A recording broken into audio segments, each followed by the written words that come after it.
Magandang araw sa inyong lahat. Maligayang pagdating sa aking kwento ngayon. Abangan ang mga kakaibang pangyayari na magpapakilabot sa inyo. Ang kwentong maririnig nyo ay hango sa totoong pangyayari na malayang inihayag ng ating tagabahagi na si Rio. Mapagpalang araw po, Sir Seth. Ako po si Rio. Lumaki kami ng kapatid ko sa bukiran ng Iloilo, na kung saan na ibibigay ng aming mga magulang ang lahat ng aming pangangailangan. Pero katulad ng relasyon ng karaniwang pamilya, hindi lang puro kasiyahan ang aming nakagisnan. Puno din ito ng mga paniniwalang kinabibilangan ng kakaibang bagay, milalang at pamahiin. Hindi nalingid sa kaalaman natin na ang isla ng Panay, sentro ng kababalaghan sa tanang isla ng Pilipinas. Sa tingin ko ay totoo at naniniwala ako doon. Sa pagkakaalala ko, nag-iedad pa ako noon ng 15 taong gulang, habang ang kapatid ko naman na si Sandra, 12.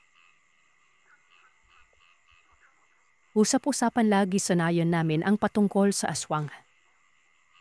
Kada hapon, kung hindi ako nagkakamali ay naglalabitin kami noon ng mga bawang sa bintana, pinto at magnisaki sa ng bahay. Binubudburan din ng asin ng paligid at nakapalibot yon sa tahanan namin. Maging ang bubungan ay hindi nakakaligtas dahil pinapaulanan namin yan ng asin. Katunayan, nasira ang bubong namin dahil kinalawang ito. Talagang nakakaalarma. Hindi lamang kami maging ang buong nayon namin noon. Binalot pa ng usok na halos hindi mo na makita ang mga kapitbahay. Buwat ng bawat tirahan doon ay nagsisiga sa labas tuwing takip silim. Ang iba pa'y hinahaluan pa ng goma. Partikular na ang gulong. Na siya namang nakakasulasok sa amoy at maanghang sa mga mata. Natatawa na lamang ako sa tuwing naaalala ko ito. Yung kapatid ko kasi parang may malaking problema at magdamag umiiyak nun. Kinabukasan, magangbaga ang kanyang mga mata. Wala namang kahit isang nagreklamo dahil lahat naman ata ng bahay sa amin noon. Yun ang ginagawa. Buhat ito ng sunod-sunod na may natatagpo ang patay kahit wala namang bakas ng aswang. At pinaniniwalaan pa rin ng aswang ang dahilan. Paano ba naman kasi? May nakakakita umano na bago mamatay ang isang residente, may gumagala umano na hindi kilalang tao sa kanilang lugar. Malapit ito sa kung saan natatagpuan ang patay. May namatay nga umano na nahiga lamang sa maikatre at halatang binangungot. Pero hindi nakaligtas ang aswang. Aswang pa rin ang pinagbibintangan. Mantakin nyo, kahit ang pagkapatay ng manok na halata namang inatake ng mabangis na hayop, aswang pa rin umano. Ganon talala ang paglaganap ng aswang sa amin. Lumaganap lamang dahil sa kwento at paniniwala nun. Ang kitid na mga pag-iisip pero totoo. Meron talagang aswang ngunit hindi ko alam kung pumapatay ba talaga ito. Ito na rin ay batay sa tatay ko ng mga sandaling yon. Sabay kami sa eskwelahan ng kapatid ko. Siya na sa unang baitang sa sekundarya, habang ako naman ay nasa itatlo. Kapag uwian na, makikita mo ang bibilis maglakad ng mga estudyante pa uwi. Animoy naghahabol ng oras sa mga ito pero ang dahilan, ayaw lamang magpaabot ng dilim nun. Isang gabi, nabulabog ang bahay namin. Hindi ko alam kung bakit nakarating sa labas ng bahay namin ang kapatid kong si Sandra. Nalaman ko yon dahil nasa iisang silid lang kami natutulog noong dalawa. At hindi na kasi siya bumalik noon. Sobrang alinsangan noon kaya hindi ako nakatulog. At yun ang namalayan ko. Bumangon ang kapatid ko na akala ko naman ay iinom lamang ng tubig nun. Narinig kong kumahol ang mga aso at pagsilip ko sa bintana, naglalakad ang kapatid ko na para bang kaluluwa. Umabot ito sa likod hanggang sa nakarating na sa kakahuyan. Mabuti na lamang at nasipatan ko kaagad yon. Kagad kong ginising sa kabilang silid ang mga magulang namin. Sinabi kong lumabas sa bahay si Sandra. Nagkandarapa-rapa pa ang tatay Julio ko at kinuha ang itak. Doon kami dumaan sa likod. Si Sandra, Sir Seth, noong mapalapit na kami sa kanya, bigla na lamang itong kumaripas ng takbo patungo sa liblib at nawala na lamang na animay bula. Umiyak na ang nanay Lourdes nun. Sumisigaw at humihingi ng tulong. May nagdatingan noon na kapitbahay. Dalawa ito. Sina Manong Ben at Kuya Rex. Hinalughog namin ang liblib na lugar pero hindi namin nakita si Sandra. Hindi na mapanatag si Tatay Julio. Dahil sa galit, pinagtatagpas ang mga damo at sigaw ng "Hinayupak ka! Isoli mo yung anak ko! Kilala kita! Pupuntahan kita sa inyong aswang ka!" Alam kong hindi talaga kilala ng tatay ang aswang. Sinadya niya lamang yun para matakot ito. Yun naman kasi ang naririnig ko sa oras na manggabala daw ang aswang. Sabihan lamang na pupuntahan mo sa kanila kapag hindi tumigil nun. Ito ang katagang ginagamit ng mga taga ron sa amin. Pero sa kabila ng paulit-ulit na pagsisigaw ng Tatay Julio, walang nangyari. Parami ng parami ang mga taong tumutulong sa amin hanggang inabot na lamang ng umaga at nagalugad na ang buong lugar pero walang Sandra ang natagpuan. Napakaraming tao noon sa bahay. Parang bubuyog ang mga itong nakaaligid sa paligid nun. Kwento doon, kwento dito. Sari-sari ang mga opinyon at haka-haka. Si tatay hindi pa umuwi. Kasama niya sina Manong Ben at ang anak nitong si Kuya Rex. Pagsapit ng tanghali, nawindang ang lahat ng mga tao. Dumating kasi sina tatay at buhat-buhat si Sandra. Pinahiga sa papag ng sala si Sandra. Nga pala ang bahay namin ay payak na tahanan lamang ito. Isang palapag at nakaangat ang sahig sa lupa ng halos 1 metro. May 2 silid. Malawak na sala at karugtong ito ang kusina na naroroon na ang abuhan at ang banyo. Bali nakaangat din ang banyo namin noon at ang paanan ng sementong parisukat na poso negro. Pero ang kabuang sahig namin ay gawa sa tabla. Matapos may dapag si Sandra sa sahig ay parang guguho ang bahay namin. Paano ba naman kasi? Nagsiakyatan ng mga kapitbahay. Sinita ang iba pero matitigas ang ulo. Kabi-kabila ang naririnig kong mga tanong. Saan natagpuan? Anong nangyari? At paano natagpuan? Ang masaklap ay ang tanong na, buhay pa ba yan? Suntok sa muka ang katagang yon. Kung kaya uminit ang ulo ng tatay ko. Binunot pa nito ang itak. Pinagbantaan ng mga kapitbahay na kung hindi aalis, may papatayin siya. Sino ba namang matinong manatili pa doon, di ba? E di pulasan kaagad. Si Sandra noon ay humihinga pa. Ang sabi ng tatay ay natagpuan daw nila ang katawan ni Sandra sa gilid ng pangpang. Nakasandal ito at tulala. Sinuri pa nila baka hinalay kaso wala naman pero parang baliw na umano dahil hindi ito nagsasalita nun. Maging sa mga puntong yon ay hindi pa rin nagsasalita si Sandra. Natutulog lamang ito. Inayaan lang naman namin ang kapatid ko. Pero ang nanay ay hindi tumitigil sa pag-iiyak. Hanggang sa maya-maya pa, may dumating na isang matanda. Kilala ko ito at walang iba kung hindi ang albularyong si Mang Kikoy. Nagtanong ako kay tatay kung pinapunta niya ba ang matandang yon. Tumango naman ang tatay Julio kaya naman, bakit hindi na lang natin dalhin sa ospital, tay? Tanong ko. Anak, hindi doktor ang kinakailangan ng kapatid mo, kundi albularyo. Hoy kayo dyan, magsialis nga kayo. Wala naman kayong naitutulong eh. Puro lang kayo chismis. Bugad ng tatay nun. Paano ba naman kasi? May nakasunod palang ibang tao sa albularyo. Mga kapitbahay namin yon. Ang sabi pa ng isa, inaswang umano ang kapatid ko. Nakaranas umano ito ng lamat at maaaring hindi na kapatid ko ang nasa bahay nun. Kung hindi isa na lamang itong puno ng saging. Oy, kung magsalta kayo parang ang dami niyong alam. Umuwi kayo sa inyo, buntot kayo ng buntot sa akin. Para kayong mga langaw.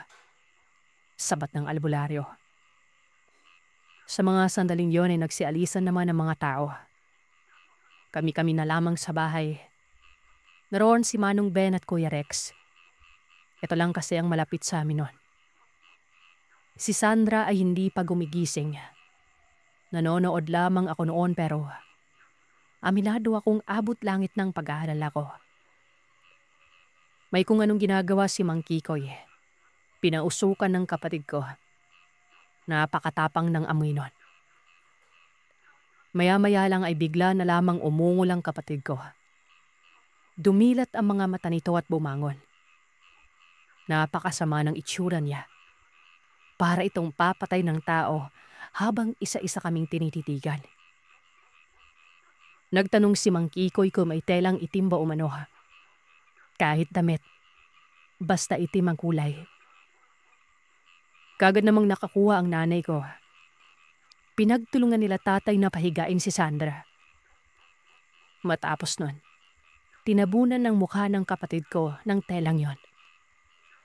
Dahil makapalang telay na bahala ako, baka kasi hindi na ito makahinga. Kung kaya naman, baka matuluyan yung kapatid ko ah. Baka hindi po makahina. Ay naman kay Mang Ikoy ay wala umanong mangyari sa kapatid ko. May nang mamanipula daw sa kanyang elemento. Binubulag niya umano yon. Doon ay nakumpirma ni Mang Kikoy na nayanggaw umano itong kapatid ko. Nagustuhan umano ito ng aswang na gumagala sa amin. Dahil kung hindi pa, patay na sana si Sandra ng mga panahon na yon. Hindi nakapagsalita ang tatay ko. Si nanay naman ay hinimatay at kaagad ko namang inalalayan yon. Alam ko ang yanggaw. Paghawa ito ng aswang sa isang tao. Ang tanong, bakit at paano nangyari yon? Lagdag pa ni Mang Kikoy ay bibisita umano ang nilalang para subaybayan ng kanyang nayanggaw. Maswerte at kaagad umanong nakapagdesisyon na si Mang Kikoy ang lapitan.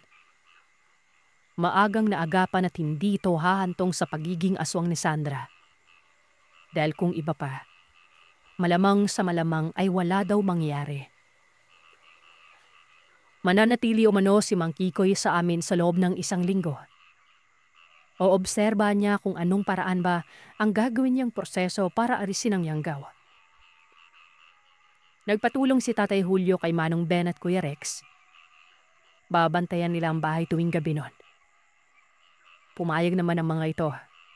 Wala umanong problema gawa ng magkapit bahay lamang kami. Kinagabihan, bumubula ang bibig ng kapatid ko. Sinilip ko yung mukha niya. Nakadilat ang mga mata nito tapos ay magkasalubong ang kilay. Ang sabi ni Mang Kikoy ay huwag ko umanong titingnan ang kapatid ko. Makikita umano ako ng aswang. Ang mga mata umano ni Sandra ay ginagamit na mata ng aswang sa pagmamasid nun. Mamamarkahan tayo at maaaring ikaw yung tugisin ng mga ganyang nilalang. Pagsita sa akin ni Mang Kikoy. Mabilis naman akong umatras pero ang sabi ko bumubula ang bibig ni Sandra. Ang sagot naman ni Mang Kikoy ay natural lamang umano sa nayanggaw na bumubula ang bibig nun. Tinanong ko ito kung may nangyari na bang ganon na ginamot niya. Tumango naman si Mang Kikoy. At ayon sa kanya ay 3 na daw si Sandra na naging pasyente niyang niyanggaw nun.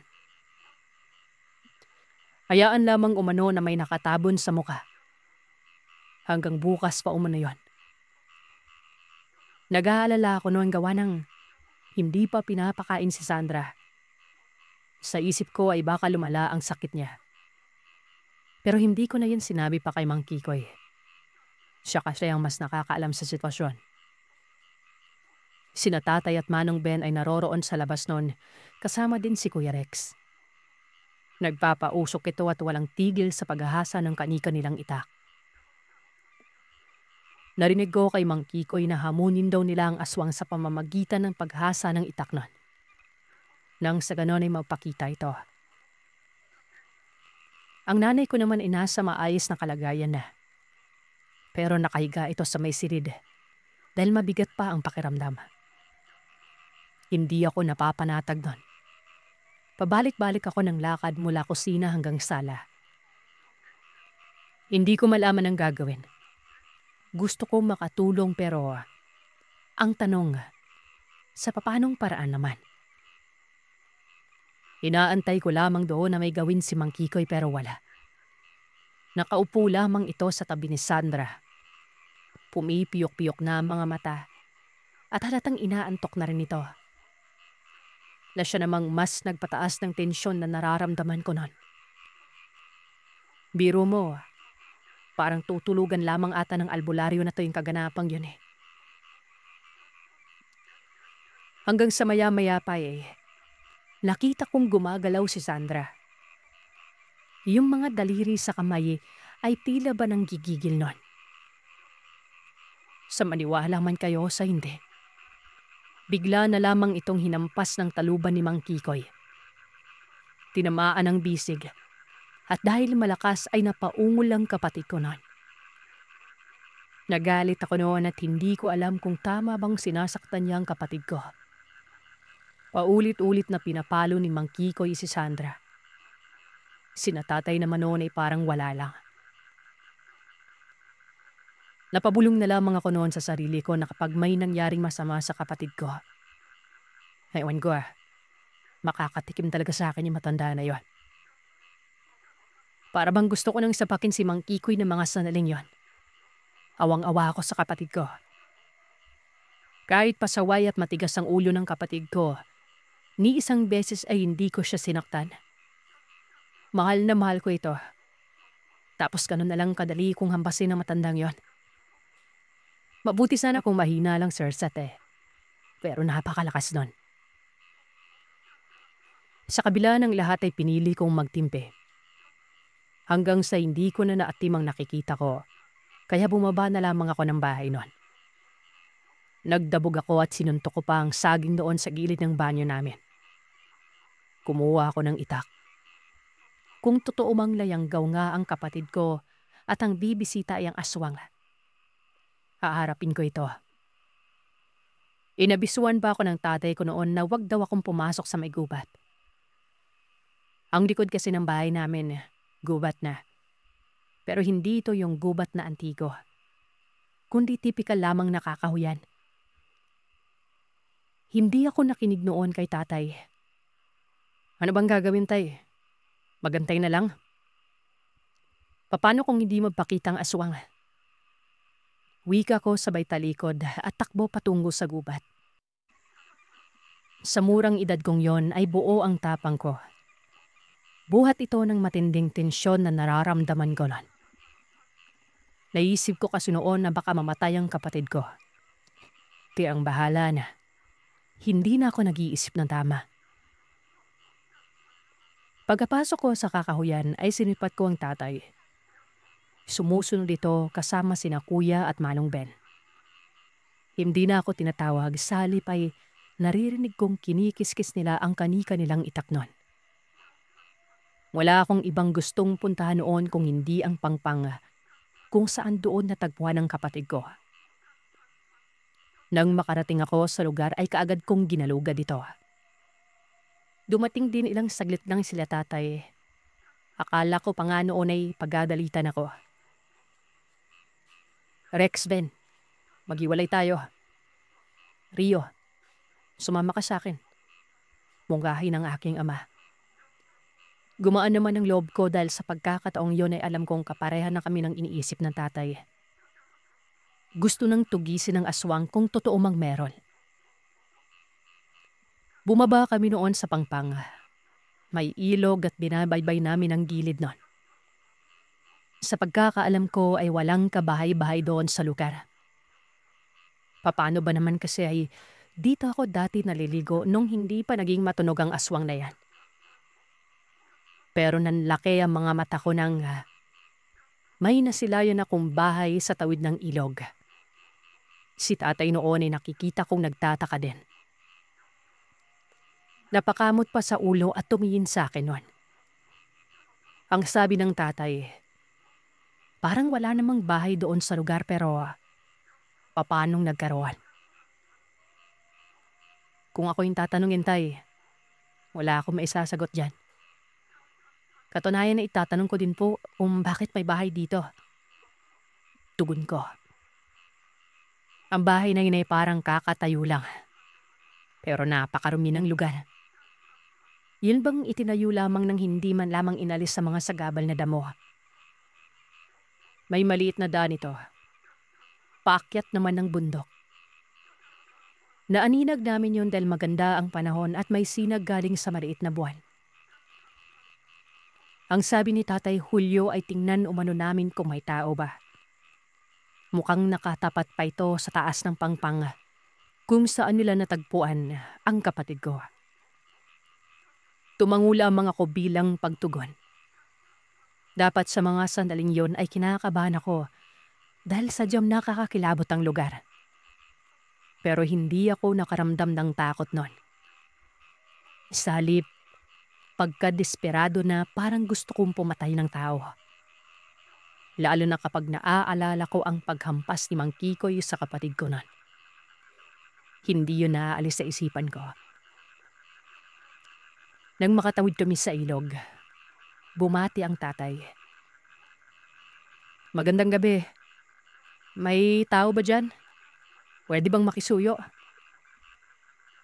Paulit-ulit yun na tinatawag ng tatay pero habang nangyayari yon, palapit naman kami ng palapit.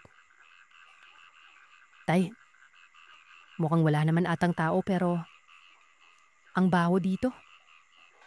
Amoy ewan ko kung patay na hayop pa o ebak. Wika ko nun. Totoo, napakabaho talaga ng lugar. Sumabulag yon sa mukha ko na para bang napakalapit lang ng pinanggagalingon ng napakabahong amoy.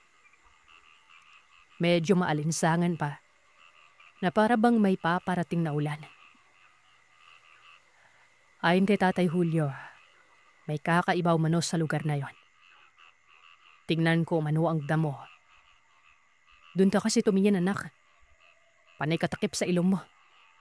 Tsaka huwag mong tapakan ng tsinelas ko. Yan o, halatang bago lang yung hawing damo na yan. Tiyak na may tao dito at nagtatago lang. Pupuntahan ka ba, tay? Puntahan mo kung gusto mo. Tinawag nga kita, ayaw mo makinig sa akin eh. Tapos ngayon magpapaalam ka na. Sandali, huwag kumpiyansa ha. Hindi talaga maganda yung nararamdaman ko dito. Wika ni tatay. Ilang saglit lang ay narinig ko ang pagtampisaw ng tubig. Paglingon ko sa likod, nakita ko sina Manong Ben at Kuya Rex. Sumunod pa lamang ito sa amin. Kumilid ako ng lakad. Sinisipat ko ang bukas na bintana. Madilim nun. Kung kaya't lumapit pa ako para maging malinaw sa akin. Yung tipong kahit aninag man lang. Hanggang sa dinungaw ko ang loob nun. Dito ay mas lumala ang amoy. Halos maduwal ako at hindi ko kinaya. Umatras ako nun. Tay, parang may patay sa loob. Pagkarating naman nila Kuya Rex, kaagad nilang sinuri ang bahay. Nakasimangot ang mga mukha nila hanggang sa nagsiatrasan ng dalawa. At ang sabi ay may tao umano sa loob nun. Si tatay naman noon ay kaagad nagtungo sa may likod. Dito ko nakita na may tumalon sa bintana at tumakbo patungo sa kakahuyan. Linting yawa. Aswang! Aswang! Dun, Ben! Abulin nyo! Sambit ng aking ama noon. Kagad namang kumilos sa mag-ama. Maging ako noon ay sumunod na rin sa tatay ko. Patungo siya sa may kakahuyan. Panay sigaw ito kung saan nagtungo ang nilalang. Sa hindi malamang dahilan ay bigla na lamang nagsisisigaw si Kuya Rex. Sigaw na wari ba'y sobra itong nasaktan. Mabilis akong lumihis ng daan. Pinuntahan ko kaagad si Kuya Rex. Habang papalapit ako sa kanya, nakikita ko si Manong Ben na may hinahataw ng itak. Takang-taka naman ako noon kasi wala naman siyang kalaban. Pero nang mapalapit na ako, doon ko nakita ang nakadapang tao. Naubod ng itim. Bawat hampas ng itak ay niilagan nito. Si Kuya Rex ay isa po ang bisig nun. At kahit madilim ay kumikinang ang likidong kulay pulang tumatagas. Si tatay naman, pinalibutan kaagad ang nilalang. Sa mga sandaling yon ay doon pa lamang ako nakaramdam ng takot. Sino ba namang hindi? Nakakakilabot ang mukha nito. Madilim man pero angat sa kaputian na mga ngipin nitong napakatulis. Tapos yung tinig nito na animoy dambuhalang paniki. Si tatay ay atras abante. Kapag nakakapagbitaw ng paghataw ng itak, kaagad ding umaatras. Sumusunggab ang nilalang at lipat ng lipat ito ng sobrang bilis nun. Hanggang sa mapadako ang nilalang sa harapan ko. At dito ay ninakawan ko ng pagtaga sa may likuran. Nagtunog bola lamang nang tumalbog sa lupa ang pagtama ng itak na yon. Ramdam kong hindi man lamang ito nasugatan. Napakakunat ng balat niya. Ilang saglit lamang ay bigla na lamang gumulong na parang nasasaktan ng nilalang na yon. Hanggang sa paglingon ko sa likuran ay laking gulat ko nang masilayan kong naroroon si Mang Kikoy. Nakaangat ang isang kamay nito habang ang isa naman ay nakaduro doon sa nilalang na yon. Hindi niyo man lang sinabi na tutugisin niyo yung aswang. Nawala na lamang kayo bigla doon sa bahay. Akala niyo ba'y mapapatay niyo yan sa karaniwang itak lang? Tumabi ka dyan, Dong Rio. Dali, tumabi ka. Kaagad naman akong tumabi noon. Yung aswang ay hindi tumitigil sa pagpapagulong-gulong sa lupa. Takang-taka naman ako noon. Naisip kong may sa pagkademonyo itong si Mang Kikoy. Duro lamang ng kamay ay nasaktan na ang nilalang na yon. Samantalang sa talim ng itak, hindi man lamang nagalusan. Hanggang sa tinapakan ni Mang Kikoy ang leeg ng nilalang. At dito na siya nagbungkay nagapusin namin. Wala kaming taling dala. Patay na lang natin yan. Sambit ni tatay. Wag niyong patayin. Dahil kung hindi, mamamatay si Sandra. Sambit naman ng matanda. Mabuti sana umano kung kumapit na talaga ang yanggaw sa kanya. Yung tipong nakabalik na siya sa ulirat. Pero kapag nasa proseso pa umano ng pagkapit nun, hindi dapat dahil mamamatay din ang kapatid ko. Bakit niyo pa kasi tinugis eh? Napasubo tuloy ako. Uwi ka ni Mang Kikoy nun. Hindi nakapagsalita ang tatay. Si Manong Ben naman ay hinubad ang kanyang damit. Itinali kagad ito sa kamay ng nilalang. Nagtanong pa si Manong Ben kung ano bang dapat gawin sa nilalang na yon. Ang sabi naman ni Mang Kikoy ay ibibilad nila umano sa araw sa oras na hindi ibigay ang gamot para sa yanggaw. Hoy, sipain ko yung mukha mo eh. Kagasaan ka bang animal ka? Sumagot ka. Wika ni Mang Kikoy. Nagsalita naman ang nilalang at ang sabi nito. Taga-Aklan daw siya at may lupain dito. Ang sabi naman ng manggagamot ay ito pala ang gumagambala sa lugar. Lumipat ka lang dito para manggulo. Nangyanggaw ka pa. Bakit? Gusto mong magparami? Akin na yung kwintas. Pumalag pa itong nilalang pero nahablot pa rin ni Mang Kiko yung kwintas ng nilalang na yon. Dagdag pa ng matanda. Ang gamot ay nasa kwintas na suot. Dalhim umano ang aswang sa ilog. Ibibilad umano namin yon. Lumalaban umano at ang ibig sabihin lamang ay maaari itong gumante. Walang sabi-sabi namang pinagtulungan nila tatay ang nilalang na yan. Si Kuya Rex naman ay inutusan na sinilaban yung bahay ng nilalang. Nagsisisigaw pa ang nilalang na huwag pakialaman ang bahay niya. Ay naman kay Mang Kikoy. Alam niya umano kaya nagwawala ang nilalang dahil sa bahay niya ito kumukuha ng lakas. Silaban umano nang hindi na makapanalasa pa ang animal na yon. Hoy Rio, eto kunin mo. Umuwi ka tapos kumuha ka ng kaunting laman ng garapang ito. Ipainom mo sa kapatid mo. Sambit ni Mang Kikoy. Doon ko palang nalaman ang kwintas ng aswang. Garapang maliit at napakabaho nun.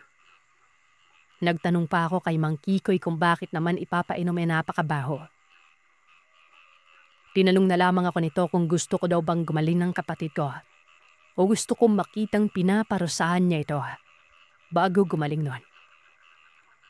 Matapos kong marinig ang katagang yon kay Mang Kikoy, ay kaagad akong kumaripas ng takbo pa uwi, bitbit ang garapa. Nang makarating ako sa bahay ay nakita ko si nanay na umiiyak. Hawak-hawak nito ang dalawang kamay ni Sandra. Ngumingis ay ang kapatid ko nun. Hindi na ako sumaglit pa.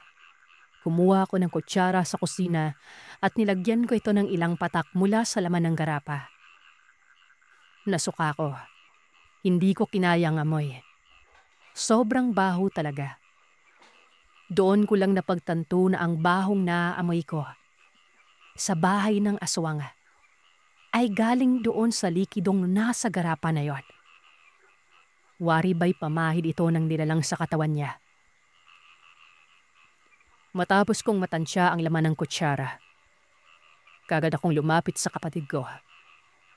Pagbuklat ko sa nakatabo nitong mukha, nakatirik ang kanyang mga mata na animoy mamamatay na. Nagdadalawang isip ako noong ipainom sa kanyang likidong yon. Baka kasi lumala ito pero nagsawalang bahala na lamang ako. Wala din naman kasi akong pagpipilian nun. Kung iniisip kong mamamatay na kasi ang kapatid ko noon at mamamatay din siya kapag pinainom ko noon. Parehong prinsipyo lang yon. Kaya naman nagbuntong hininga na lamang ako. Puwersahan kong pinainom sa kanya ang laman ng garapa. Ilang saglit lang, kumalma ang kapatid ko at tila nagbalik sa ulirat si Sandra. Tinitigan pa kami ng nanay na para bang nagtataka ito kung bakit kami nasa tagiliran niya noon. Sandra, ayos ka lang ba? Napatanong ito kung anong ginagawa namin. Bakit umano siya naroroon? Bakit umiyak ang nanay? Bigla na lamang itong tumayo. Dumungaw sa bintana. Sumuka ito ng sumuka. Hinahapuhap naman ng nanay ang likuran niya. Amoy na amoy ko ang pinaghalong panis na ihi at patay ng hayop mula sa sinukan ng kapatid ko noon. Tiningnan ko pang baba. Nakita kong kulay itim ito. Matapos makasuka ni Sandra ay pinainom ko siya ng tubig. Tinanong naman siya ni nanay kung hindi niya ba alam ang nangyayari noon. Na naglalakad umano siyang tulog, nagtungo sa gubat, inaswang, at mabuti na lamang ay namataan ito. Sumimangot ang mukha ni Sandra. Ang sabi wala siyang naaalala noon. Ang huling alam niya ay natutulog lamang siya pero paggising niya, nasa tabi niya na umano kami. Kahapon ka patulog. Mo na eh. Wala talagang alam siguro si Sandra. Antay na lang nating dumating si na tatay. Uwi ka ako na. Nagtanong naman ang nanay kung nasaan sila tatay. Sinabi kong paparating na. Hindi ko sinabi na may kung anong ginagawa sa aswang na nahuli namin. Naisip ko kasi agad na baka magdulot ito ng katatakutan. Kaya pinili ko noon na si Mang Kikoy na lamang ang magpaliwanag. Nga lang, hindi sila umuwi. Inabot na lamang sila ng kinabukasan.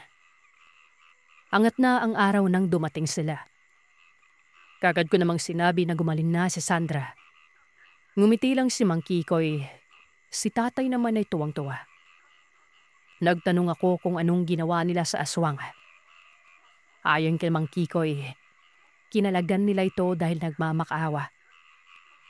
Dagdag pa ng matanda ay hindi naman din umano babalik pa yon dahil tinanong ni Mang Kikoy kung saan nakatira ang nilalang na ito sa aklan at sino makaanak nito. Sa puntong yon ay para bang sobrang bilis ng pangyari. Pero apinado akong malaki ang naging epekto nun sa amin. Hindi kami nagkumpiyansa kahit pa man sinabi ni Mang Kikoy na hindi na babalik pa ang nilalang. Lumipat kami ng lugar. Hindi ko na lamang sasabihin kung saan. Basta masasabi ko lang, napakadelikado ng mga nilalang na yon. Hindi ko masisisi ang mga tao doon sa amin kung ganoon na lamang ang paghahanda nila ng pangontra laban dito.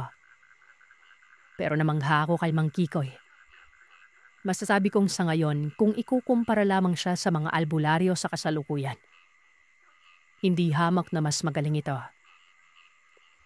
Nagkaroon din kasi ako ng interes sa karunungan buhat ng pangyayaring yon. At hindi ko lubos mapagtanto kung paano yun ginawa ni Mang Kikoy. Marami na kasi akong nakasalamuhang albularyo. Naikwento ko din sa kanila ang patungkol sa karanasan ko. Maging ang patungkol kay Mang Kikoy. Ang sabi ng mga nakilala ko, sobrang lakas ng kaalaman ng matandang yon. At hindi nila kayang gawin ang ginawa ni Mang Kikoy. Nabibilang umano si Mang Kikoy sa mga albularyong dibino. O hindi naman kaya ay natural na bertudes ito. Ito yung mga may malalakas na basbas mula sa amang sinasamba. Hanggang ngayon nananatiling buhay ang alaalang yon. Nang minsang may aswang. Sanayan namin. Dekada 90 ito nangyari. Nasa edad 18 ako noon. Isa akong embalsamador sa isang establishmento sa Venedos. Ang gusaling ito ay kalahating kahoy, kalahati semento. Pero malaki at malapad. Tapos ay may tapunan ng likido at parte ng katawan ng tao sa may likuran. Ang trabahong ito ay nasunod ko sa aking ama na isa ding embalsamador noong nabubuhay pa. Mula pa pagkabata ay dala-dala niya ako. Nakamulapan ko ang humarap sa isang labi habang ninaman ni Aubrey ito. Kung kaya naman, nung sumalam na ako sa akto, hindi na ako nandidiri nun. Hanggang sa maging veterano ako. Noon, uso pang ang pag-iimbalsa mo sa bahay ng kliyente. Kumbaga, hindi na binadala sa punerarya. Bagkos ay doon lang mismo sa bahay nila.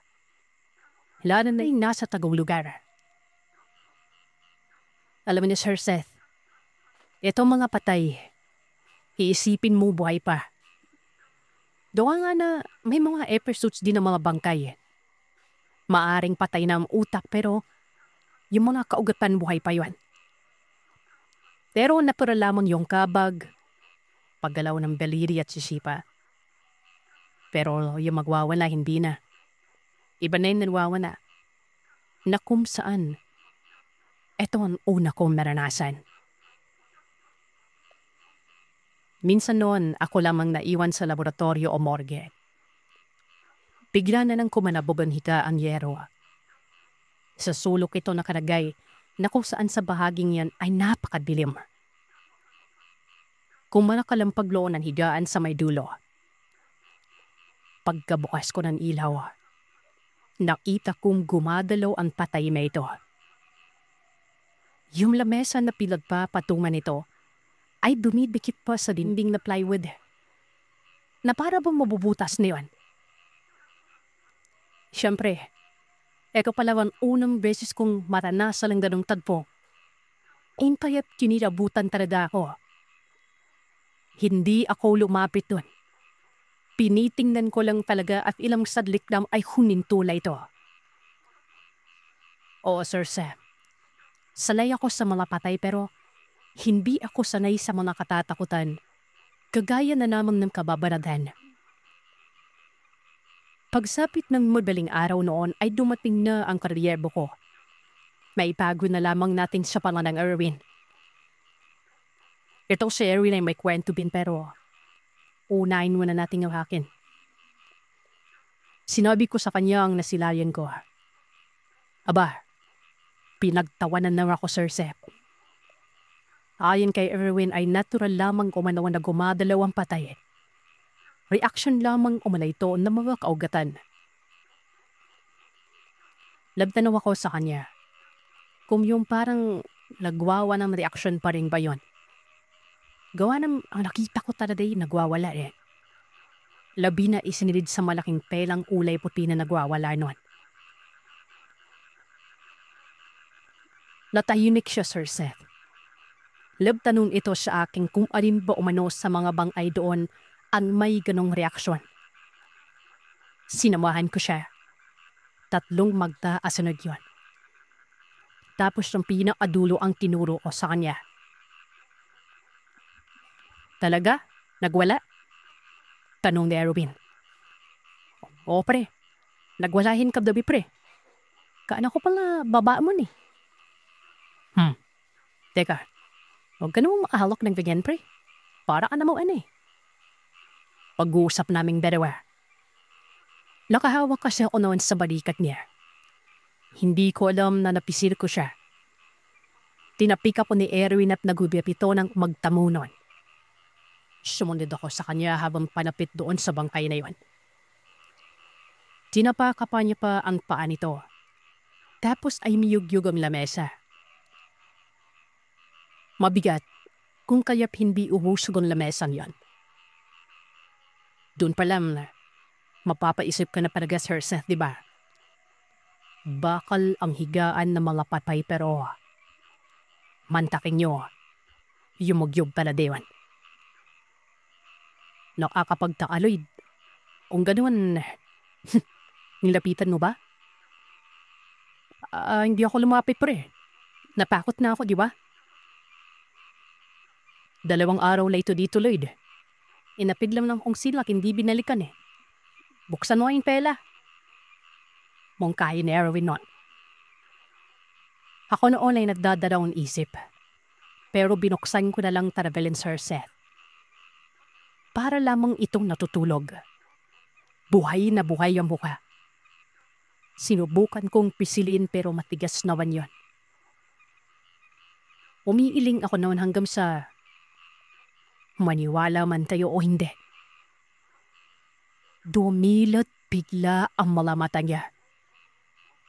Tunipig sa akin yun. As in napatalon talaga ako. Nagulat naman si Erwin. Ano daw nangyari?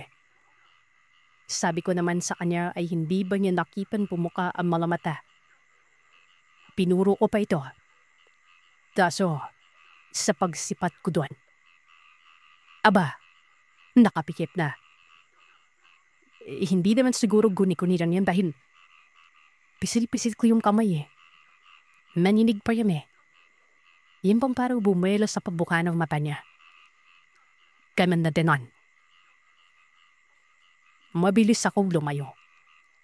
Paulit-ulit kong sinasabi kay Erwin na totoo ang nakikita ko.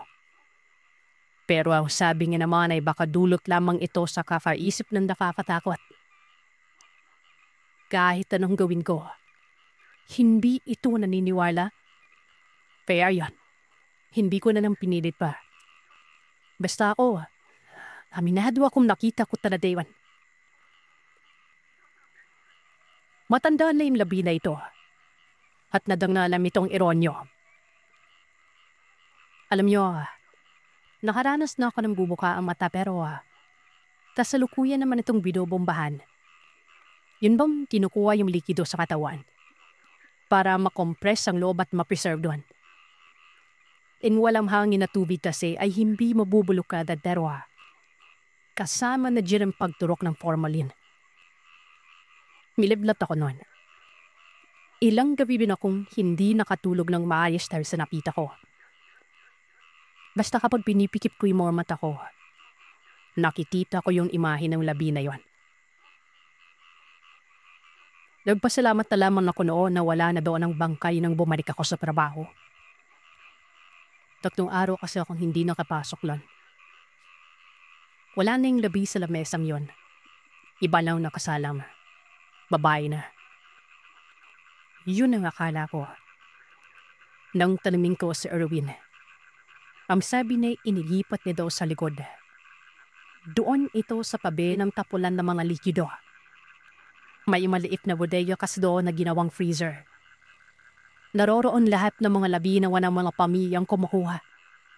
Partikular sa mga natagpuan na lamang napatay sa kusaan-saan doon. Walang nagkiklay nun. Ang iba pa nga doon ay nabulok na. Kaya hindi talaga kaaya-aya ang amoy doon. Napamura ako, Sir Zen. Oo, gumaling na ako sa lagnat ko pero hindi pa rin ako nakakatulog ng maayos. Hindi ko alam. Para bang may naisipakit sa akin ng labing yon. Hanggang sa inalam ko na kung ano nga ba ang sanhi ng pagkamatay. At alim sa death certificate, ilatake ito. Tapos masusi ko ng binasang kirahan. Hindi ko lamang babanggitin dito ang eksaktong lugar. Basta sa kabukiran ng Dumaguete yon. Pinuntahan ko yan. Lakita ko ang bahay. Nagtanong-tanong ako kung may mga kaanak ba ang labing yon. Base sa 2 na tanong ko, wala umano. Nag-iisa naman yun at natagpuan na lamang napatay na sa may sala. Mabuti na lamang umano at nakita sa sala yon sa labas. Kaya yun, naasikaso ito. Kaso nga lang, ang pag-asikaso, paghapid na ng katawan sa punerarya. Palilipat lamang umano ng matanda. Labili siguro ang bahay pero mag-isa lamang siyang nakatira doon. Akala rin nila noon ay pinaglanamayan na pero sa bahay ito ng kaanak. Kumbaga, nakuha na sa morde. Kaya naman nagulat ang mga residente sa mga sinabi ko. Mayong labi ay naroroon pa. Lumapit naman ako noon sa barangay. Isinangguni ko yon at malaman kong paki sila ay hinahanap din ng kaanak. Napapaisip ako noon. Siguro, nagpaparamdam sa akin ng matanda dahil nga walang kaanak na nakapansin sa kanya. Parang pati ako na nagpo-problema na eh. Hindi talaga ako pinatantanan. Para na akong baliw. Kasi kapag maglalakad ako noon, para bang nakikita ko yung matanda sa isang banda. Minsan nasa kabilang parapi ng kalsada. Minsan sa bintana namin nakasilip pero madalas talaga kapag matutulog na ako. Isang gabi noon, siguro yung nasa nampas 11 na yon. Dahil masa hindi makatulog, ay puuslip ako sa labas ng bahay. Manigarilyo ako. Itong bisyo ko ito ay natutunan ko lamang noong maging imbalsamador na ako. Habang nagmumuni-muni, naglalakbay ang diwa ko sa may kawalan. Papaubos na noon ang sigarilyo. Nang may tumawag sa pangalan ko. Para akong binuhusan ng malamig na tubig noon dahil yung pagtawag mayon, para bang galing sa ilalim ng lupa ang boses. Pero parang nasa likuran lamang binantayin ako. As in, Sir Seth, hindi ako nakadalawa. Naamoy ko noon ang medisina na ginagamit namin sa laboratorio. Iginirid ko ang mga mata ko. Kitang-kita ko na may imahe sa tabi ko noon. Nasa kaliwang bahagi ito na kung saan madilim sa parping yun. Lapabuntong hinina ako tapos na sign of the cross. Hanggang sa muli kong narinig ang boses na ito. Ayon sa boses na yun, ang kamag-anak daw niya ay nasa Cebu. Sa Dalagepe. Binanggit pa yung Eskinita Tanang Bahari. Hindi ako nagkakamali nun. Ang nasa tabi ko ay walang iba kung hindi si Tandang Eronyo. Pero imbis na matakot ay para bang gumaan ang loob ko nun. Sabi ko na laba, may naisitang iparating sa akin. Tumayo ako at lakas loob na humarap sa kanya. Kitang-kita ko ang buong itsura niya, Sir Seth. Nakahubot-hubad lamang ito. Nawari ba'y bumangon doon sa laboratorio. Nakita ko pa ang daliri niya sa pa na may nakaipit doong selyo na kung saan makikita di pang kanyang pamalan. Malamlam ang kanyang mga mata. Kulay ubi ang labi at nabibitak-bitak ang kanyang pisngi nun. Totoong-totoo ang nakikita ko nun. Bangkay talaga siya. Ang tanong, papanong naroroon yun? Papalong bumangon at nagpunta sa amin? Ilang talaga ang tumatakbo sa isip ko habang mahima-himatayin na ako noon sa sobrang kinabot. Yumuko ako. Tapos ang sabi ko, ako nang bahala sa pamilya niya. Ipuntahan ko kung ito ang ikakatahimik niya. Pero wala na akong pagsabat na narinig. Pag-anat ko ng tingin ay wala na siya doon. Doon na ako napasigaw na para bang naglabas na ako ng mabigat na saroobin noon. Sino ba naman hindi? Sa puntong yun ay pinipigilan ko na lamang ang sarili ko matakot. Kinaumagaan, naghanda talaga ako, Sir Seth, at ilang saglit lang ay sumibat ako. Parang kahit ako hindi na matahimik. Kailangan kong mapunta ng pamilya niya.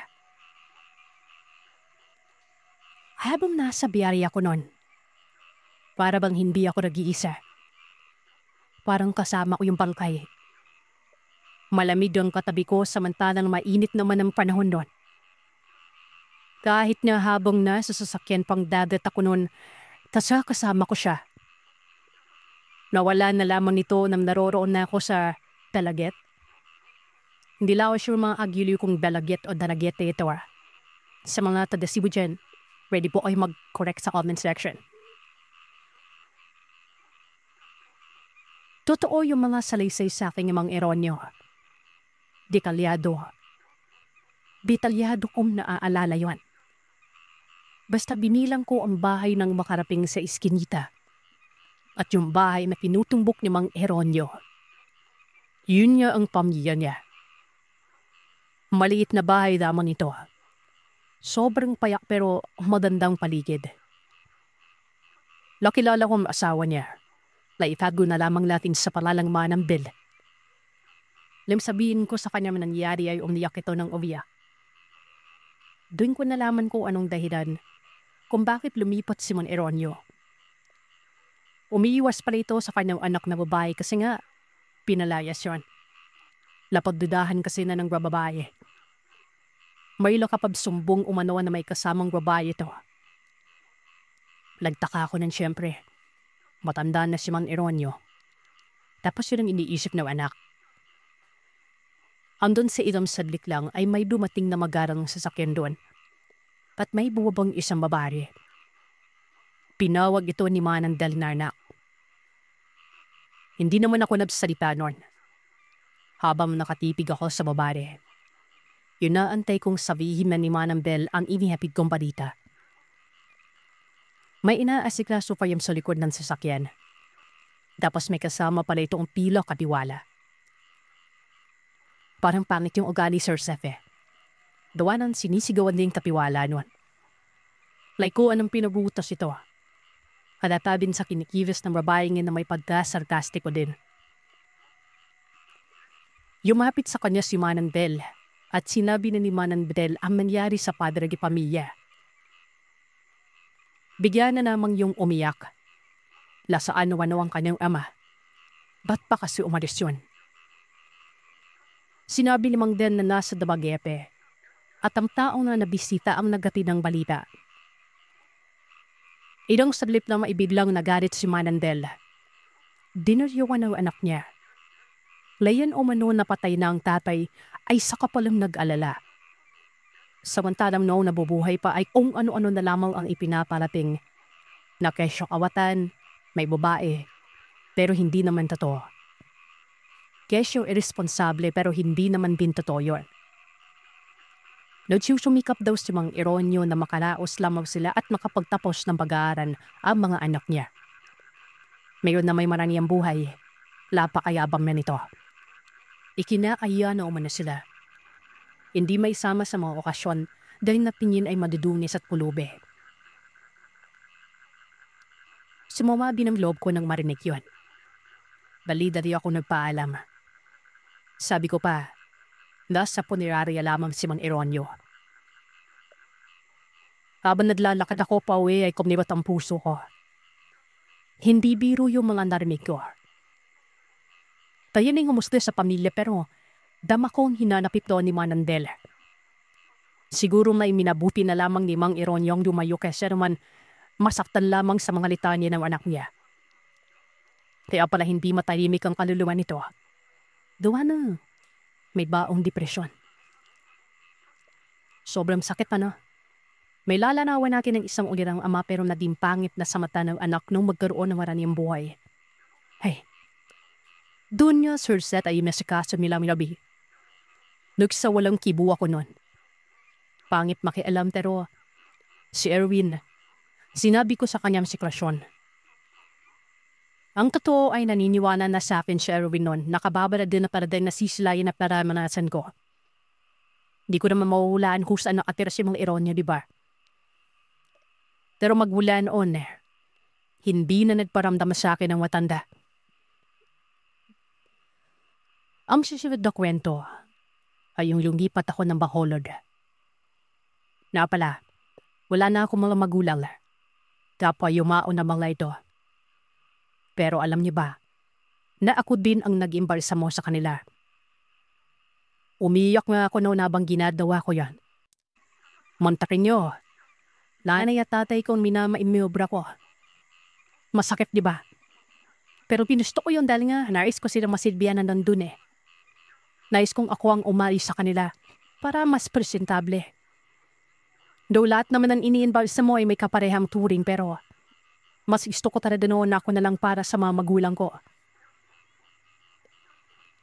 Sa establishment ng pinalipatan ko ay malapit lamang dito ang bahay ng kapatid ko. Kaya naman hindi ako namumblema sa pamasahe. Nilalakad ko naman. Dito, iba naman ang naging kaganapan. Unang araw ko pa lamang sa pagtatrabaho doon. Dahil lahirakbot na tagpo na mga nasilayan ko. Alam niyo ba, lahat ng mga bangkay doon, humalaw ng sabay-sabay. Alam niyo, hindi na bawdi sa akin yung kababarab din sa iisalami pero yung sabay-sabay, ibang usapan na yun. Mapapaisip ka talaga na may demonyo ng lumulokob sa lugar. Daigo na nagtalong ako sa mga bago kong kasamaan kung naranasan na balilang makaipan ng gumaganaw na patay. Ayon naman sa kanila. Oo, umano. Naranasan na nila pero galaw lamang ng kaugatan. Ibig sabihin lamang nun, sa akin na naman nagpaparamdam ang malayon. Hindi na ako mapanatag na. Naisip kong baka katulad ng mga natunghayan ko ay Mang Eronyo. Ang kaparehang hinaing nila. Pero napakarami. Naisip ko pa nga nun baka sinabi ni Mang Eronyo sa kanila na mabuhay sila para magparamdam sa akin. Kaya naman mabilis kong inisa-isang impormasyon ng bawat bangkay pero may mga pamilya namang kumuuwa dito. 4 yun. Lahat yun ay may mga pamilya. Yun ang sigurong sa unang pinagtatrabuhan ko ang may wala. Malinis pa dede doon sa Bacolod. Mabango at presko ang hangin sa loob pero bakit may nagpaparamdam? Inobserbahan ko muna yun. Tutal ay iba-iba naman ang nagiging kliyente ko. Kumaga, pasok at labas lamang ang nangyayari doon. Gabi ang schedule ko noon at ladi ako nakapuslit sa likod ng bodega. Gawa na nagpapalipas oras kasi ako. Lalo na kapag wala pang bangkay. May kasama naman ako noon na isang matanda pero sa labas naman ito nakakamay noon. Habang nasa likod, nakakaurinadan ko na namang ang panabugan sa may loob. Sinisipat ko pero nawawala na lamang ni Kobila.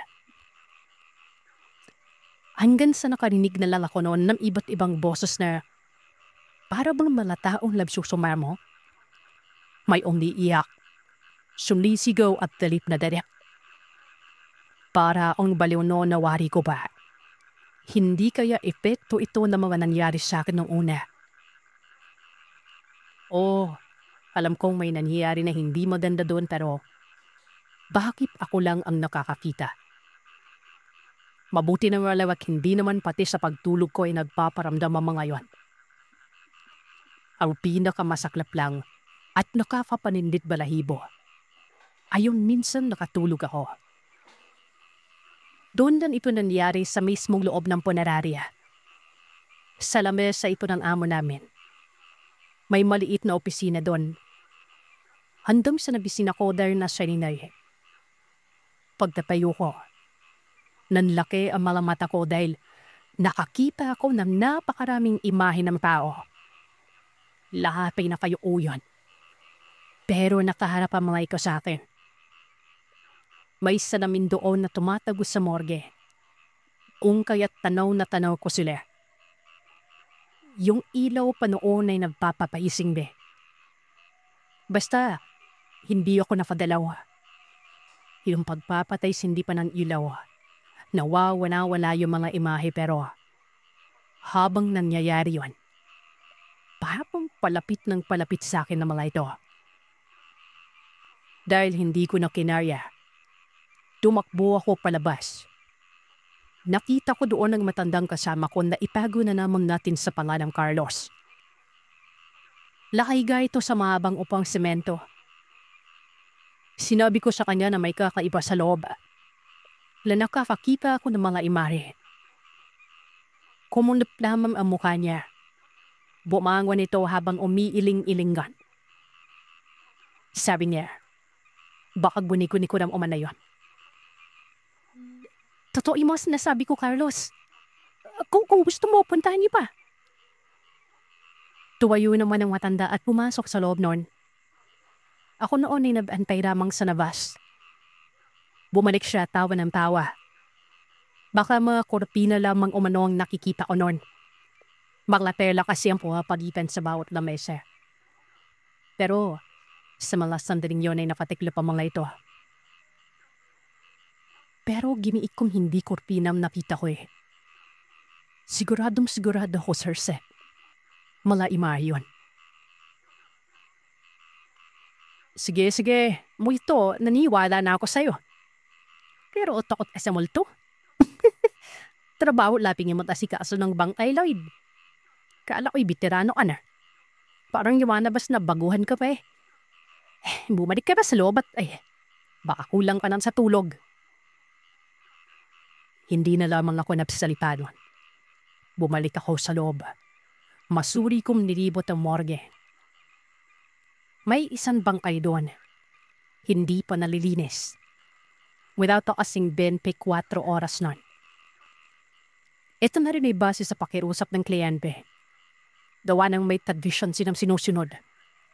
Pero ganun pa rin naman talagang patakaran ng pasilidad. Inaantay ang 24 oras. Ang iba yung maabot na nga ng 41 oras. May ilan bin dire-diretso na lang. Ewan ko na ngayon. Baka siwala nang din ang proseso. Baka atay lamang ng kating ang bangkay ngayon. Wala namang nangyari pa. Pero hindi na ako noon natulog. Minabuti kong pumuslip lamang sa malilikuran at planinigarilyo lamang ako doon. Walang ano-ano ay may nakita akong tao na nakatayo sa gilid ng pader. Singkit yung mata kong titignan nito. Tao pero hindi ko lang maaninag ang mukha niya. Gawa ng madilim kasi sa bahagin yun. Tumayo ako at binati yun. Baka residente lamang sa lugar na pumasok sa pasilidad. Gawa ng sira ang bakod sa may likuran. Kinalong ko pa ito kung anong ginagawa niya at bakit pumasok. Pero hindi ka nagsasalita. Maging ang pagdalaw ay hindi ko napansin sa kanya. Hanggang sa bluklan ko yung flashlight. Issue ito sa amin para madamit ko sakaling mawala ng kuryente. Doon, Sir Seth, naudlot ako sa paglapit sa kanya. Dahil nang tamaan ang taong yun ng ilaw, nakita ko yung sobrang nakakatakot na mukha nito. Yung parang bumangon sa hukay. Lusaw ang mukha. Itim ang mga mata. Gutay-gutay ang damit. Lagmasahol pa sa isang basahan. Pumatras ako noon. Pero bigla namang itong nawala.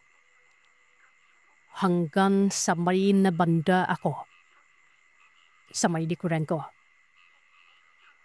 Pagpining ko dito, ang bumunad sa akin ay walang iba. Kung di ang nilalang na yun. Pero sa puntong yun ay nakangis ito. Kita ko ang sira-sira niyong manipin. Ang ipin na manangala. Nawari ba'y nasulob sa apoy. Sumigaw ako ng tulong sa may takbo ng mabilis patungo sa loob. Dahil bigla namang nabsarang pintuan. Hindi ko alam kung bakit nabsara yun. Kumakatok ako at patuloy sa pagsisisigaw. Pero parang ako lang ang nakakarinig sa boses ko. Hanggang sa milingon ko ang elemento. Halos sumiwalay ang kaluluwa ko noon. Yung mukha niya, nakadunaw sa mukha ko. Maya-maya pa ay bigla na lamang debukas ang pintuan. Paglingon ko, naroroon si Carlos sa bukana. Ano po nangyayari sa Lloyd? Ang inay mo. Dinigtuan ka sa kalsada o? Para kang baliw. May nagba ni pa. Ito po. Mabilis kong tubulan. Taso ng liunin ko ang nilalang ay wala na doon, Sir Seth. Regionala ko ang panganinin ko sa kabuuan ng paligid. Wala pa na ba siya? Maliban na lamang sa espasyo doon na malawak at may iibang mga lagayan na mga basura namin. Sabi sa akin ni Carlos, magpatingin na daw ako sa espesyalista sa utak. Nasisiraan naman daw ako. Baka maapektuhan pa ang trabaho. Totoo yung mga sinasabi ko. May nakita pa ako. Maniwaya ka naman sa akin, oh. Magkakandunito ba ako kung wala pa? Alam mo, Lloyd, malaman ko na may mangyari daw sa'yo doon sa pinanggalinan mong punerarya. Lloyd, payong papa ito, ah. Maniniwala ako sa nangyari sa'yo doon. Pero di paling na. Hey, mabuti pang magpahinga ka muna. Bukas ipapaalam ko ito sa amo natin para sa kabutihan mo to. Sagot pa sana ako nun. Kaso tumalikod na siya tumalis. Ilang sablip lang doon ay nakarinig doon ng halakak na para bang halakak ng baliw. Pinakpan ko yung tenga ko pero naroroon pa rin ang boses na yun. Hindi na talaga ako nakatiis, pampaya naman ay pinili ko na lamang na umuwi nun. Habang papalayo ako sa lugar, nawala na yung hanaka. Maging ang kakaibang nararamdaman ko sa katawan. Nawala na din. Yung takot at panalayo ng balahibo, naparipan ng pagiging panatag. Mabilis pong napagtanto na doon lang sa lugar na yon ako nakakaramdam ng kakaiba. Nang makarating ako sa bahay ng kapatid ko, nagtanong ako sa kanya kung may kakilala ba siyang albularyo.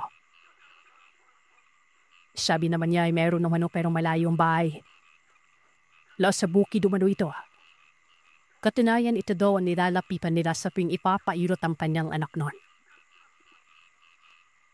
Ang kapatid ko na ito ay itago na lamang natin sa pala ng Rene. Teka, ano bang mangyari sa lapakanong ka ng albularyo? May problema ba? Tanong sa akin ni Rene. Sinabi ko sa kanyang lahat. Maniwala naman ito. Ito kasing kapatid ko ay mulat din sa mga kababalagan. Hindi lang kasi akong embalsamador. Nauna sa akin si kuya pero ilang buwan lang nagtatrabaho na ito ng iba. Gawa ng lakapangasaway ka ng Muslim. Sabi ko sa kanya ay papasuwi ko sa isang albularyo ang nangyari sa akin. At ayon kay Rene, bukas na bukas din naman o. Total ay wala naman siyang trabaho din na tapaong linggo ngayon. Ayun, tinala ko ng kapatid ko. May tanong ng albularyo sa kuha ng history ko. Sinabi ko ang lahat. Hanggang sa nagbigay siya ng konklusyon. Nabiyayaan umano ako ng ika-aning na pangdama. Maaaring nagbukas ito nung unang may nangyari sa akin. Dahil sa pagpupursige noong kaluwang yon na nakipag-ugnayan sa akin may hindi na daw nakatanggal ang ika-aning na pandama o ang kawagin ni third eye. Hindi lamang daw ito sa mata. Hindi law sa amoy. Hindi pati sa pakiramdam. Lahat ng mga nakakubli, makikita at mararamdaman ko. Emilin ang albularyo na parabang namamangha sa akin kasi nga, ang iba umano na nabibiyaan ng ika-aning na pandama. Hanggang sa naaamoy at mararamdaman daw. Yun bang, mabilis makaramdam lang kakaiba sa isang lugar. Lalo na kapag may mga nilalang doon. Pero ang akin umano ay sabay-sabay mula sa nakikita at nararamdaman. Meron umano ako noon. Bagay na masasabing napakaswerte ko umano. Siyempre, napakulat ako ng mukha noon. Anong swerte dun, di ba? Baka kamalasan lang. Dadod po ng albularyo na ito. Kaya nagpaparamdam ang ibang kaluluwa sa akin dahil nakikipag-ugnayan din ang mga ito. Magidindaan umano ako para iparating sa kanilang kaanak ang mga dapat nilang sabihin na hindi nila nasabi nung nabubuhay pa. Maaaring pagmamahan o kung ano-ano pa nun. Huwag umano ako matakot kasi nga wala namang mangyari sa akin. Madiba na lamang kapag demonyo ng usapin. Madali lamang daw ako mamanipula ng demonyo. Iwas-iwasan ko na lamang umano yung mga elemento na sa pakiramdam ko ay may masamang hangarin. Mararamdaman ko naman daw yun dahil nga sa pandamang dumadadbad sa akin. Malabanta iba pa ay nakakanangkop na sa nararamdaman ko. Sa pamamagitan naman ng premonisyon na panitain ay darating ang araw na kusa itong kagana sa akin. Lapamura ko nun. Ipagparaday na lamang nating totoo pero siyempre kayo ba? Gusto niyo ng ganito? Lagdaroon na nga ako ng mga premonisyon pagkatapos doon. Ito lang mga nangyari sa akin hanggang ngayon. Datalayan ay bahagi na ako ng isang grupo na kung saan ang mga kasama ko ay kapareha ko lang. Nakakabaliw kasi isipin noon na mag-isa lamang at walang nakakausap, partikular sa mga nakikita at nararamdaman ko. Kaya't nag-research talaga ako noon. Kaya ayun, dali-dali akong sumali. Para na rin may kausap na hindi lang yan iniisip na ako lang ang may sariling mundo. Samkatutak ang naranasan ko, Sir Seth. Ang mga sinabi ko lamang dito ay yung kung paano nagsimula ang pagbabago o pero maliban pa doon ay napakarami talaga. Ilang beses na rin kami naipatawag sa mga natural na events. Sa mga sapi, pagpaparamdam at marami pang iba. Hanggang sa muli kaming nagkita ni Erwin. Gulap na gulap ito sa akin. Ibang-iba na umano ako makipag-usap sa kanya. Ang lalalim na umano ng mga litanya ko at sobrang seryoso. Alam niyo, kahit saan ako lumingon ay may mga nakikita akong elemento. Kung hindi naman ay nararamdaman ko sa isang lugar. May mga antas din kasi mala ito. Yung mga nakikita ko ay mga karaniwan lamang pero yung mga nararamdaman ko ay may mga angking abilidad mayon na kayang itago ang sarili kahit nakakubli na sila sa realidad. Patulad lamang ng mga inkanto at kung ano-ano pang mga lamang lupa. Hindi ko sila nakikita kadad, maliban na lamang sa presensya. Pero may mga pagkakataon na nagpapakita tayo sila pero kinakailangan ko muna ng paintulot nun. Marami kami pag-usapan ni Erwin. Datalayan na may naikwento siya sa akin na siya din nakapagpabago ng kanyang pananaw. Ito din ang dahilan kung bakit nagretiro na lamang siya na maaga sa pagiging embalsamador. Bueno, ganito umano ang nangyari. Nasabi ko naman kanina na maliban sa akin ay may karanasan din ng kaibigan ko. At ito lang yun. Bale, point of view na ito na Erwin Sherset. Nung minsan umano na may namatay sa isang tagong lugar sa abukiran ng Tanhay. Si Erwin ang nagboluntaryo na siya na lamang ang pupunta sa lugar. Tukalay papauwi naman din siya noon sa bayis. Lablib siya noon ng isang linggo kaya yun. Right padibla yun. Siya na lang ang nadaasikaso sa kung sino man ang namatay sa bukiran ng Tanhay na ito. Dala niya noon ng mga kagamitang pangdayo. Manual na pangbomba. At syempre, hindi mawawala dyan yung mahabang tubo. Yun bang pangsaksak sa leeg at ilalim ng tadyang?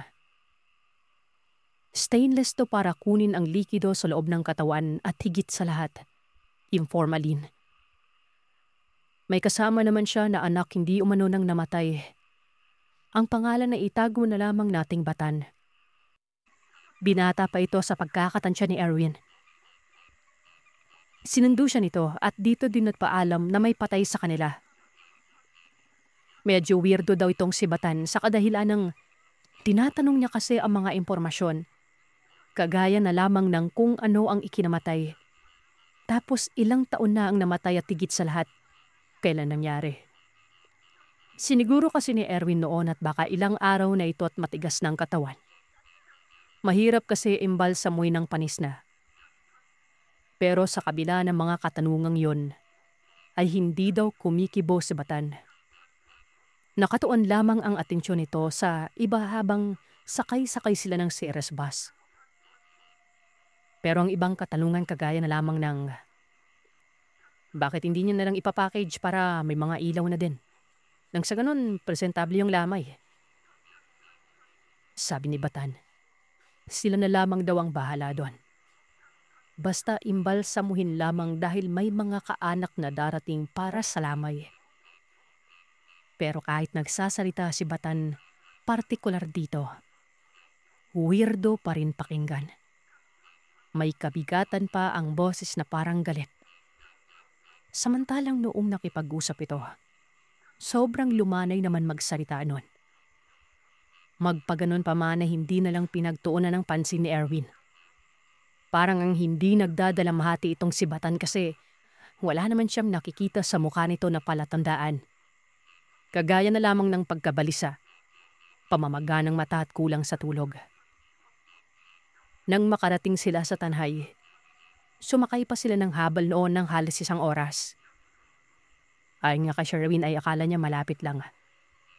Pero habang nasa biyahe sila, nagsisimula na umulo siyang kilabutan. Paano ba naman kasi, yung nakikita niya umano ay makapal at napakaliblib na gubat. Hapon na nun. At ilang saglit na lang ay tuluyan ng lulukob ang dilim. Hanggang sa makarating daw sila noon sa isang maliit na nayon. Nagmungkahi pa si Batan na naroroon sa baba ang bahay. Kung maaari ay hanggang doon ihatid pero nagreklamang driver. Ayon pa dito ay padilim na umano at natatakot na siya sa lugar. Mabilis na nagtanong noon si Erwin kung anong kinatatakutan sa may baba. At doon ay narinig niya ang bulong na aswang. Nagtayuan lahat ng balahibo sa katawan ni Erwin. Ayon sa kanya, naniniwala siya sa aswang. May kakilala kasi siyang imbalsamador din na napadako sa isang lugar para sa isang bangkay noon. Noong imbalsamuhin umano ang isang labi, nagulat ang kakilala ni Erwin dahil naging puno umano ng saging yon. Hindi tao. Hindi umano makitaan ng kakaibang pamilya. Nawaribay siya lang ang nakakaalam na puno yun ng saging. As in sobrang nakapagtataka. Isiniwalat ng kakilala ni Erwin ang nangyari. Yung pamilya umano ng bangkay ay hindi naniwala sa kanya.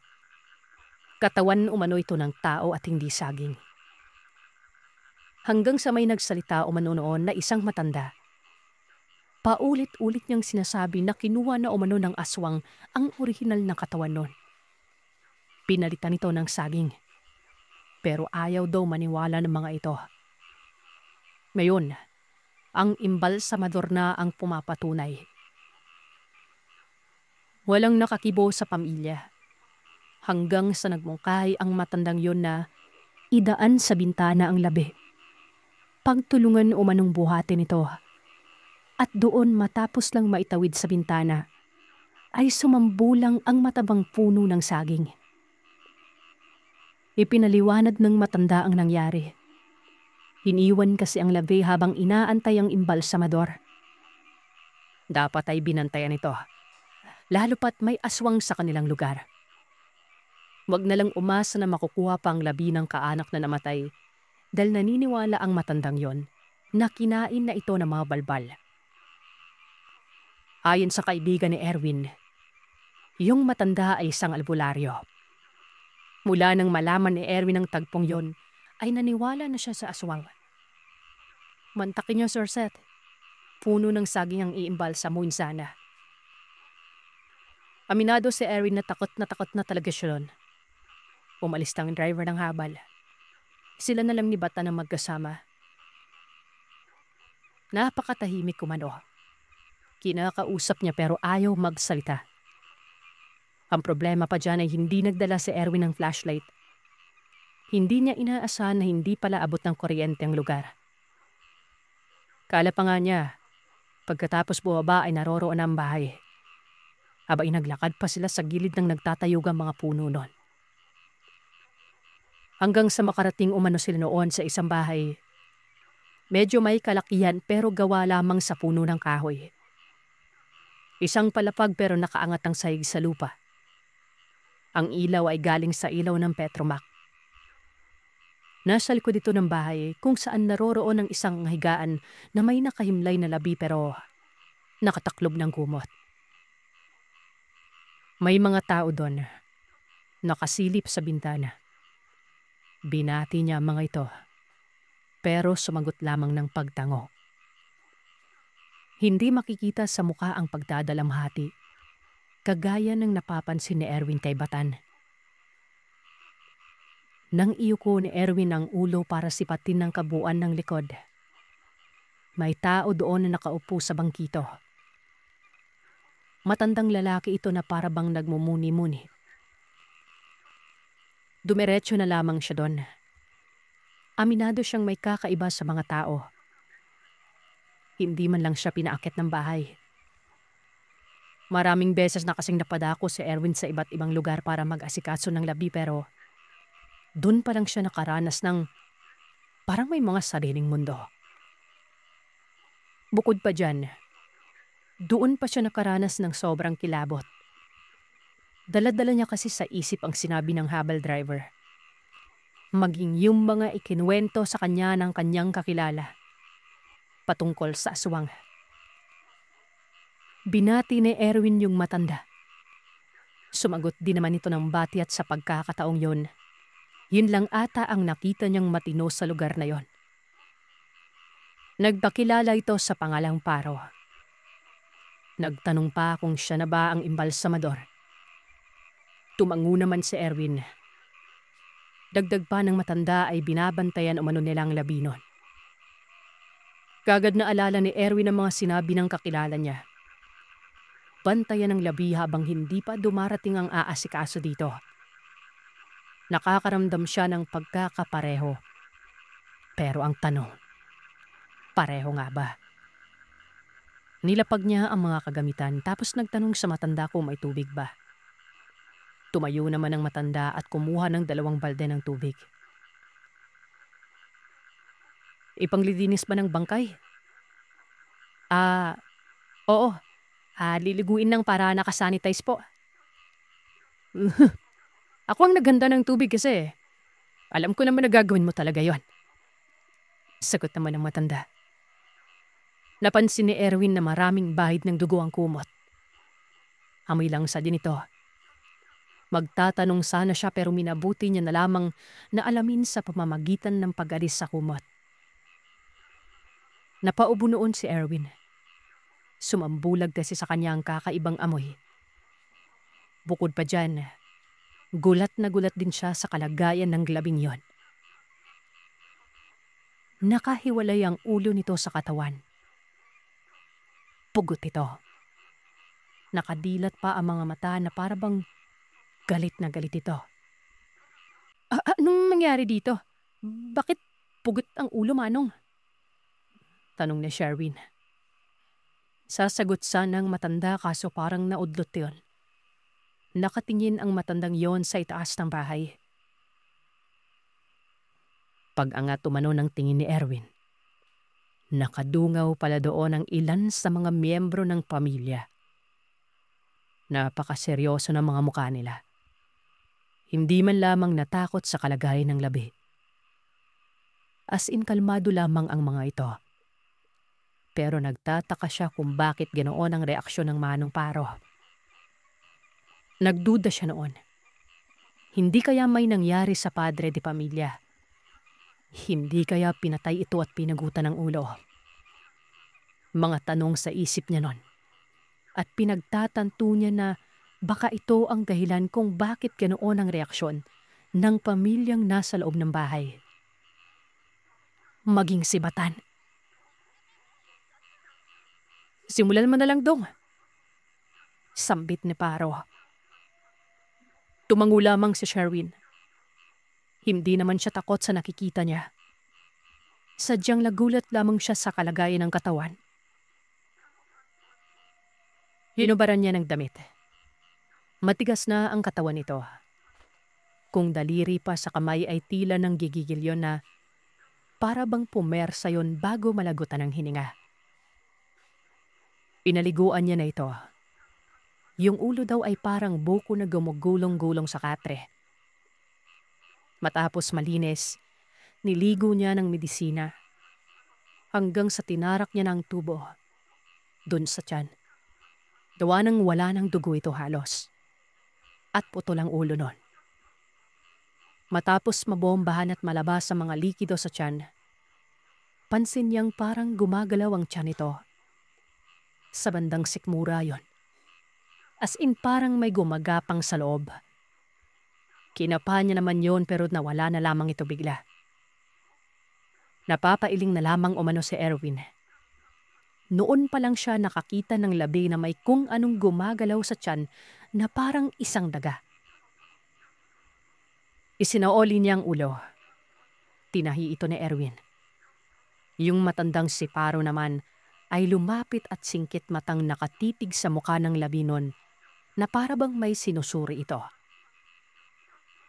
Ilang saglit lang nang makumpleto na ang pagtahi.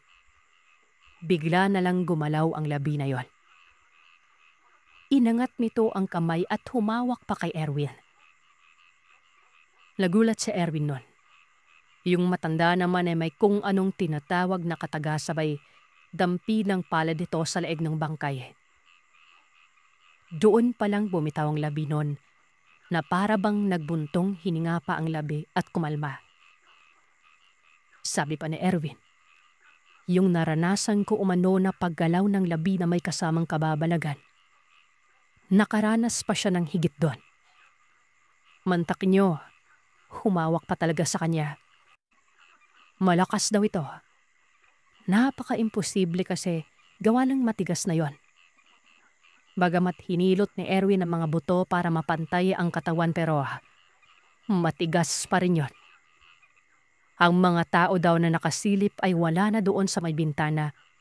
Nawari ba'y natakot ang mga ito. Hanggang sa bumuka umano ang bibig ng labi. Bumuka yun maging ang mga mata. Kitang-kita ni Erwin yon at sobrang siyang nang hilakbot. Biruin nyo, putol na yon. Sinaoli niya lang. Nakatitig pa umano sa kanya ang mga mata nito. Walang ano-ano ay may lumitaw umano sa bibig niya na parang pagong na walang bahay. Yun bang malambot lang na hindi mawari ni Erwin kung anong klaseng nilalang yon. Nalaglag yon sa mahigaan. Tapos may lumabas pang bilog na parang holen na kulay itim. Tong, lumayo ka muna. Ako nang bahala dito. Sabi ng matandang si Paro. Walang ano-ano ay matras naman si Erwin. Kinuha daw ng matanda yung nilalang na yon. Maging yung bato. Tapos yung parang pagong ay nilagay sa lupa. Milagyan yon ng mga tangkay at bunot tapos sinindihan. Sinunog ni Manong Paro. Habang nangyayari yon ay patuloy sa pagbigkas ng mga kataga si Manong Paro. Walang naiintindihan si Erwin. Basta nanonood lamang siya habang nakalukob sa kanyang katawan ng kirabot. Matapos maabo yung nilalang, sinabi na ng matanda na tapusin na ni Erwin ang pag-iimbalsamo. Banggit naman ni Erwin, tapos na daw. Kahit ang totoo ay hindi pa talaga. Kulang pa yun ng cosmetics o makeup kumbaga. Hindi niya na nanlagyan ng pampaganda sa mukha yon dahil takot na takot si Erwin. Ang ginawa na lamang niya ay pinasuot ng barong. Dinupit ang likod ng barong para rekta lagay na lang. Mahirap kasing suotan ng isang matigas na bangkay. Ilang saglit pa ay nagudyat ng tango si Manong Paro. Ibig sabihin ay pinapasunod niya na si Erwin. Sumunod naman ito at doon sila sa unahan nagtungo. May sinabi ang matanda na siyang mas lalong nagpawindang kay Erwin. Ayon pa dito, si Manong Paro umano ang pumugot sa ulo. Kasalukuyan kasi noong nagtatawag ng kaanak ang labinong buhay pa. Nakaratay na ito, pero wala ni isa sa pamilyang lumalapit. Bakit po? Ano bang nangyari? Tanong niya sa matanda. Aswang yan. At nais niyang ipasa ang kanyang pagiging aswang sa pamilya. Walang tumanggap. Tinawag ako noon para hanapan ng paraan. Baka kasi magwala at patayin ang lahat ng miyembro. Lalo na't nagalit na ito.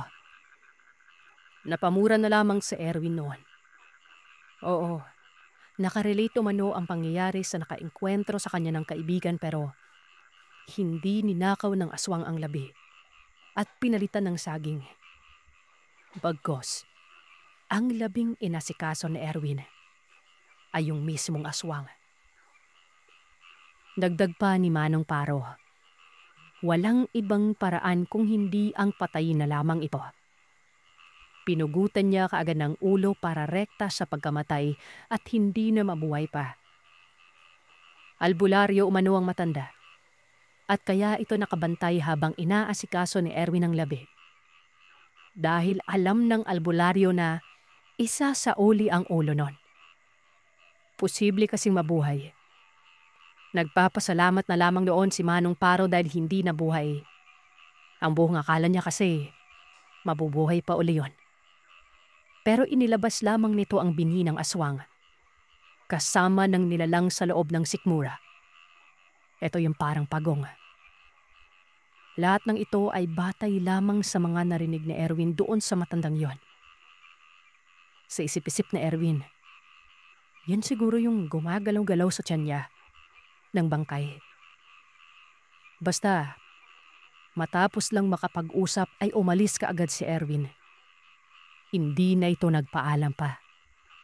Wala na siyang pake kung hindi siya bayaran sa pag-asikaso doon sa labi. Ang importante sa kanya ng mga puntong yon ay makalikas kaagad sa lugar. Sino ba namang hindi, di ba? Alam niyo, yung paglibo mano ni Erwin ay nagtuloy-tuloy na at hindi na siya bumalik pa sa pag-iimbalsamo.